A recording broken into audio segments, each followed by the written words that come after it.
रयत शिक्षण संस्था सातारा द्वारा संचालित महात्मा गांधी विद्यालय व जूनियर कॉलेज पांचवड़ की ओर से रयत ऑनलाइन स्कूल एजुकेशन में आप सभी छात्रों का हार्दिक हार्दिक स्वागत। छात्रों, मैं हिंदी विषय की अध्यापिका पद्मिनी मोकाशी। प्रिय छात्रों, कक्षा 12वीं के पाठ्यपुस्तक में विशेष अध्ययन हेतु यह एक स्वतंत्र विभाग है और इस विभाग में कनुप्रिया यह काव्य पाठ अध्ययन के लिए है, जिसके कवि है डॉक्टर धर्मवीर भारती। छात्रों, इसके पूर्व मतलब पहले वीडियो में हमने कनुप्रिया ये जो काव्य पाठ है इसके कवि डॉक्टर धर्मवीर भारती जी, उनका परिचय हमने देखा। कनुप्रिया काव्य पाठ का परिचय देखा और इस काव्य पाठ का जो पहला सर्ग है, पहले सर्ग की भी हमने जानकारी ली है, मतलब उसका हमने अध्ययन किया हुआ है। छात्रों, अब हम इस काव्य पाठ का जो दूसरा सर्ग है, दूसरे सर्ग का हम अध्ययन करेंगे, लेकिन इसके पूर्व हम कनुप्रिया ये जो शीर्षक है, इस शीर्षक की हम जानकारी लेंगे। कनुप्रिया ये जो शब्द है, इस शब्द में दो शब्द आते हैं। कनुप्रिया ये जो शीर्षक है, इस शीर्षक में दो शब्द आते हैं। पहला है कनु और दूसरा है कनुप्रिया। कनु अर्थात कन्हैया कृष्ण और कनुप्रिया अर्थात कन्हैया की प्रिय सखी राधा। कनुप्रिया अर्थात कन्हैया की प्रिय सखी राधा। अब हम इस काव्य पाठ का जो दूसरा सर्ग है, जिसका नाम है अमंगल छाया, इसकी हम जानकारी लेंगे। अमंगल का अर्थ है अशुभ, अशुभ छाया। सबसे पहले हम काव्य पंक्तियां पढ़ेंगे, सुनिए छात्रों। घाट से आते हुए कदम्ब के नीचे खड़े कनु को ध्यानमग्न देवता समझ प्रणाम करने जिस राह से तू लौटती थी बावरी, आज उस राह से न लौट। देखिए कि इस सर्ग में राधा के दो रूप दिखाई देते हैं। अवचेतन मन में बैठी हुई राधा, अवचेतन का अर्थ क्या है? चेतना शून्य। चेतना शून्य अवस्था में बैठी हुई राधा और चेतना अवस्था में स्थित राधा स्वयं को संबोधित करती है।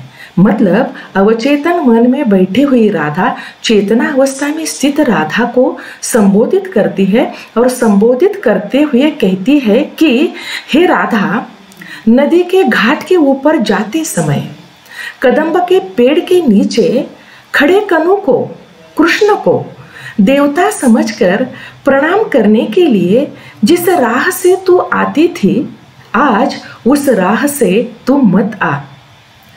इस मार्ग से, इस राह से न आने का कारण क्या है, इसका वर्णन अगली पंक्तियों में किया हुआ है। क्या कहते हैं कवि? उजड़े हुए कुंज, रौंदी हुई लताएं, आकाश पर छाई हुई धूल, क्या तुझे यह नहीं बता रही कि आज उस राह से कृष्ण की 18 औक्षणी सेनाएं युद्ध में भाग लेने जा रही है। कनुप्रिया काव्य पाठ की विशेषता यह है कि राधा जो है, राधा स्वयं के साथ स्वयं संवाद कर रही है। यहाँ कृष्ण नहीं है। कनुप्रिया ये काव्य पाठ जो है, ये काव्य पाठ नायिका प्रधान है। नायक का अस्तित्व जो है, मतलब कृष्ण का अस्तित्व जो है, हमें कनुप्रिया मतलब राधा जो है, राधा के माध्यम से जानना पड़ता है। यहाँ राधा जो है, राधा क्या कहती है? उजड़े हुए कुंज। कुंज का अर्थ क्या है? कुंज का अर्थ बगीचा, मतलब नष्ट हुए ये जो बगीचे है। अगली बात कौन सी है? रौंदी हुई लताएं। रौंदना का अर्थ क्या है? पैरों तले कुचलना। पैरों तले कुचली हुई ये जो लताएं है। आकाश पर छाई हुई धूल जो है, मतलब आकाश पर छाए हुए ये धूल के जो बगुले हैं, ये तुम्हें बता रहे हैं कि जिस मार्ग से तू आती थी, जिस राह से तू आती थी, जिस पथ से तू आती थी, उस पथ से कृष्ण की सेनाएं जो है, कृष्ण की सेनाएं महाभारत के युद्ध में भाग लेने के लिए जा रही है। कृष्ण की सेना कैसी है? कृष्ण की सेना 18 औक्षणी है। 18 अक्षौहिणी सेना, इसका अर्थ क्या है? इसका अर्थ यह है कि जिस सेना में लाखों करोड़ों पैदल सैनिक होते हैं, उतने ही हाथी होते हैं, उतने ही रथ होते हैं, उतने ही घोड़े होते हैं। मतलब बहुत बड़ी तादाद में यहाँ हमें सैनिक दिखाई देते हैं, रथ दिखाई देते हैं, घोड़े दिखाई देते हैं। ऐसी जो सेना होती है, ये सेना 18 अक्षौहिणी सेना होती है। यहाँ राधा जो है, राधा स्वयं को संबोधित कर रही है, स्वयं को बता रही है कि तुम्हें अभी इस रास्ते से जाना नहीं है। इसलिए नहीं जाना है कि जिस रास्ते से तू आती थी, जिस रास्ते से तू जाती थी, अब उस रास्ते से कृष्ण की सेना जो है, कृष्ण की सेना महाभारत के युद्ध में भाग लेने के लिए जा रही है। इसलिए ये राधे, इस रास्ते से तू मत जा। अगली काव्य पंक्ति, हम काव्य पंक्तियां पढ़ेंगे। आज उस पथ से अलग हटकर खड़ी हो बावरी, लता कुंज की ओट छिपा ले अपने आहत प्यार को। आज उस गांव से द्वारिका की युद्धोन्मत्त सेनाएं गुजर रही है। इन काव्य पंक्तियों में राधा क्या कहती है?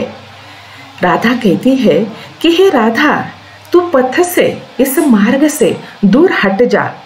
उस लता कुंज की ओट, ओट मतलब आड़ में, उस लता कुंज की आड़ में छिपा ले अपने आहत प्यार को। आहत का मतलब है व्याकुल तथा घायल। अपने घायल प्यार को छुपा ले, क्योंकि युद्ध के लिए इस पथ से, इस गांव से द्वारिका की युद्धोन्मत्त सेनाएं जा रही है। छात्रों, युद्धोन्मत्त का अर्थ यह है कि युद्ध के नशे में चूर सेना, मतवाली, जिन पर युद्ध का पागलपन जो है, ये पागलपन सवार है। ऐसे कृष्ण की सेना महाभारत के युद्ध में भाग लेने के लिए जा रही है। इसलिए ये राधा, तू इस पथ से, इस मार्ग से, इस राह से हटकर दूर खड़ी हो जा। अगली काव्य पंक्तियां, मान लिया कि कनु तेरा सर्वाधिक अपना है, मान लिया कि तू उसकी रोम रोम से परिचित है, मान लिया कि ये अगणित सैनिक एक एक उसके है, पर जान रख कि ये तुझे बिल्कुल नहीं जानते, पथ से हट जा बावरी। प्रत्येक काव्य पंक्ति द्वारा राधा की उत्कट भावना व्यक्त होती है।